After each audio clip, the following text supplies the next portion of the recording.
দেশজুড়ে বইছে নির্বাচনের জোর হাওয়া। 12ই ফেব্রুয়ারি হবে ত্রয়োদশ জাতীয় সংসদ নির্বাচনের ভোট গ্রহণ। এ নিয়ে কি ভাবছেন সাধারণ মানুষ থেকে শুরু করে আগামীর জনপ্রতিনিধিরা, সে কথা জানাতে ডিবিসি নিউজের ইলেকশন এক্সপ্রেস ছুটে যাচ্ছেন সব সংসদীয় আসনে। এখন রয়েছে সংসদীয় আসন 187, ঢাকা 14-এ। সিএসআরএম ডিবিসি ইলেকশন এক্সপ্রেস আজ আছি ঢাকা জেলায়। এই মুহূর্তে আমাদের সাথে অতিথি হিসেবে যুক্ত আছেন ঢাকা 14 আসনের স্বতন্ত্র প্রার্থী সৈয়দ আবু বকর সিদ্দিক সাজু। আমরা তার সাথে কথা বলতে চাই। আপনি তো এই আসনে স্বতন্ত্র নির্বাচন করছেন, নির্বাচনের হাওয়া কেমন দেখছেন? ধন্যবাদ। অত্যন্ত আনন্দমুখর পরিবেশে যেখানেই যাচ্ছি ভোটারদের ভিতর উৎসাহ দেখছি। বিশেষ করে আমি একমাত্র স্বতন্ত্র প্রার্থী হওয়ায় এবং আমার মার্কা অত্যন্ত জনপ্রিয় একটি ফুটবল। তো ফুটবল যেহেতু সবচাইতে প্রিয় খেলা, তো সেই হিসাবে জনগণের মধ্যে এক ধরনের উন্মাদনা দেখছি। তবে আগামী নির্বাচন, যে নির্বাচনের জন্য সারা দেশ জাতি উন্মুখ হয়ে আছে, তারা তাদের ভোটাধিকার প্রয়োগ করার জন্য আগ্রহ ব্যক্ত করছেন। লেভেল প্লেইং ফিল্ড আছে কিনা, বা নির্বাচনী প্রচারণায় গিয়ে আপনার নেতাকর্মীরা কোনো বাধার মুখে পড়ছে কিনা? বিচ্ছিন্ন ঘটনা, রাতের বেলা আপনারা জানেন যে সাধারণত ব্যানার ট্যানার লাগানো হয়, তো সেক্ষেত্রে দু এক জায়গায় বাধাগ্রস্ত হয়েছে, বা একটি ব্যানার উপর আরেকটি লাগানোর কারণে। তো এই বিচ্ছিন্ন ঘটনায় দু একটি মামলাও হয়েছে। তো সেখানে এক ধরনের বৈরিতা না হলেও বন্ধুভাবাপন্ন যে পরিবেশটা কিছুটা বিঘ্নিত হয়েছে।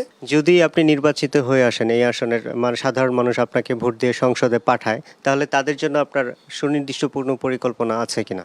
বিগত 17 বছর ফ্যাসিস্ট বিরোধী আন্দোলনে মাঠে থেকে আমি বিএনপির নেতাকর্মী এলাকাবাসীকে সংঘবদ্ধ করে, ঐক্যবদ্ধ করে যেভাবে তাদেরকে আগলে রেখেছিলাম এবং তাদেরকে যে গণতন্ত্র সুসংগত করার জন্য সকল কর্মসূচিতে অংশ নিয়েছি।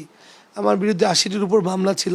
তো সেই মামলা চলাকালীন যখন কর্মীরা যে কারাবন্দী হতেন বা যখন কারাবরণ করতে হতো, ওই সময় তার পরিবারের খোঁজ নেওয়া, তাদের খোঁজ নেওয়া, তাদের আইনি সহায়তা দেওয়া, শিক্ষাবৃত্তি দেওয়া, এভাবে আমি পরিবারের মতো আগলে রাখাতে জনগণ, আমি একটি পরিচিত মুখ মিরপুরের, আমার জন্ম এখানে, বেড়ে ওঠা এখানে, তাই মিরপুরবাসী, মিরপুরের সন্তান হিসাবে আমি যেখানেই যাচ্ছি অকুণ্ঠ সমর্থন পাচ্ছি। যেহেতু আমাদের সক্ষমতা প্রমাণিত, আমরা মিরপুরের আর্থসামাজিক উন্নয়নে অঙ্গাঙ্গিভাবে জড়িত, নিবিড়ভাবে জড়িত, তাই আমাদের এই সম্পৃক্ততা, আমার বিগত 17 বছরের অবদান, আমার প্রতিদ্বন্দ্বী দুই প্রার্থী তারা একদমই নবাগত, তারা অন্য এলাকার ভোটার, অন্য এলাকার বাসিন্দা, তাদের এখানে অতীত জীবনের কোনো অবদান নেই। হ্যাঁ, দলীয় আদর্শে তারা এখানে প্রার্থী, অন্য কিছু না। কিন্তু আমি একজন স্থানীয় ব্যক্তি শুধু না, স্থানীয় সন্তান হিসাবে, রাজনৈতিক কর্মী হিসাবে, সমাজকর্মী হিসাবে এলাকার সামাজিক কর্মকাণ্ডে আমি ওতপ্রোতভাবে জড়িত। বিধায় আমার প্রতি তাদের ভালোবাসাটা নারীর টানের মতোই। মিরপুরের সন্তানকে মিরপুরবাসী বেছে নেবেন, এটাই তারা আশা করছেন। কেননা আমার দায়বদ্ধতা, আমার অ্যাকাউন্টেবিলিটি, আমার অবদান এই এলাকায় বেশি। সব জায়গায় মূল সমস্যা হচ্ছে মাদকের স্পট, এগুলোকে নিশ্চিহ্ন করা, নির্মূল করা। পাশাপাশি এইখানে মিরপুর অত্যন্ত অর্থনৈতিকভাবে সমৃদ্ধ একটি জায়গা। এই বিশাল অর্থনৈতিক কর্মকাণ্ডে এক ধরনের প্রকাশ্যে চাঁদাবাজি হয়, নীরবে চাঁদাবাজি হয়। তারা আমার কাছে আশা করেন এলাকার সন্তান হিসাবে এই ধরনের নীরব চাঁদাবাজি, সন্ত্রাস থেকে অপরাধের মাত্রা আমি জিরো টলারেন্স নীতি নিয়ে সর্বনিম্ন পর্যায়ে নিয়ে আসব। এই নীরব চাঁদাবাজি, সন্ত্রাস, অপরাধ প্রবণতা কমে গেলে এলাকা কিন্তু খুব পরিচ্ছন্নভাবে করা যাবে। তাই আদর্শ মিরপুর করার জন্য এটা আমার প্রথম চ্যালেঞ্জ।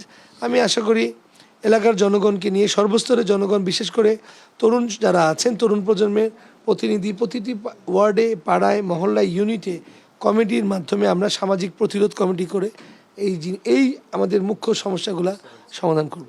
আমাদের সাথে যুক্ত হওয়ার জন্য আপনাকে অসংখ্য ধন্যবাদ। সিএসআরএম ডিবিসি ইলেকশন এক্সপ্রেস আজ সারাদিন থাকবো এই জেলা, এবং পরবর্তী সংবাদে নতুন কোনো প্রার্থী নিয়ে আপনাদের সামনে আবারও হাজির হব। ততক্ষণ আমাদের সাথে থাকুন, ভালো থাকুন।